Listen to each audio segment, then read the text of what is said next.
c'est l'augmentation des salaires. Alors, le deuxième point, c'est la dotation des travailleurs en riz, sucre et huile.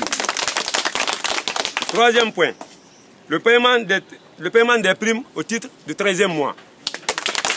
Quatrième point, la prime d'ancienneté du travail. Cinquième point, la dotation des travailleurs en tenue, je veux dire tenue, casque et chaussures. Sixième point alors, la subvention du syndicat pour les cas sociaux. Septième point, la régulation de la situation des travailleurs à la Caisse nationale de sécurité sociale.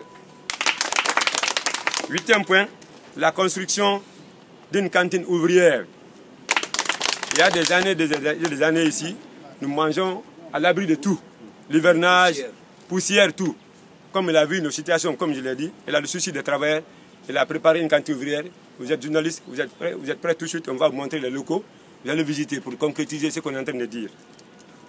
Neuvième point, la construction d'une infirmerie pour les travailleurs et leurs familles.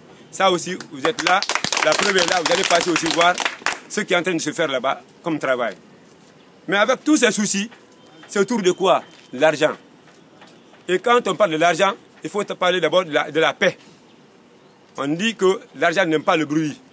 Son grand souci aussi, il nous dit, il veut qu'il y ait la paix ici. Quand il y aura la paix, on aura tout ce qu'on veut avec l'État. Donc on a montré, en commençant par quoi? Pour dire que s'il y avait un problème de syndicat ici, tous les travailleurs se sont réunis aujourd'hui pour dire non à la centrale qui était là, qui est l'USTG. Aujourd'hui, ils prennent Sifog. C'était le premier point, on lui a dit ça. Il dit, je peux vous aider. Ça, c'est le premier point. Deuxième problème, nous venons vers le gouvernement, surtout au ministère du TP, ministère des Finances, pour nous venir en secours. Les petits travaux que nous sommes en train de faire, pour que nous ayons au moins ces factures à temps pour pouvoir payer les travailleurs. Les travaux aussi. Si on n'a pas de travail, on ne parlera pas de financement ou bien de factures. Que le ministère du TP puisse penser à nous. Anco5 est une entreprise ancienne ici. Mais s'ils ne viennent pas à notre aide, on ne pourra pas s'en sortir. Nous demandons donc doléance au gouvernement, à son premier responsable, je nomme son excellence, le chef d'État, le professeur Alpha Condé, que nous sommes là, nuit et jour, prêts à répondre à ces idiots du changement. En Anco5, nuit et jour, nous sommes prêts à travailler. Qu'ils n'écoutent pas ce qu'on nous dit à distance.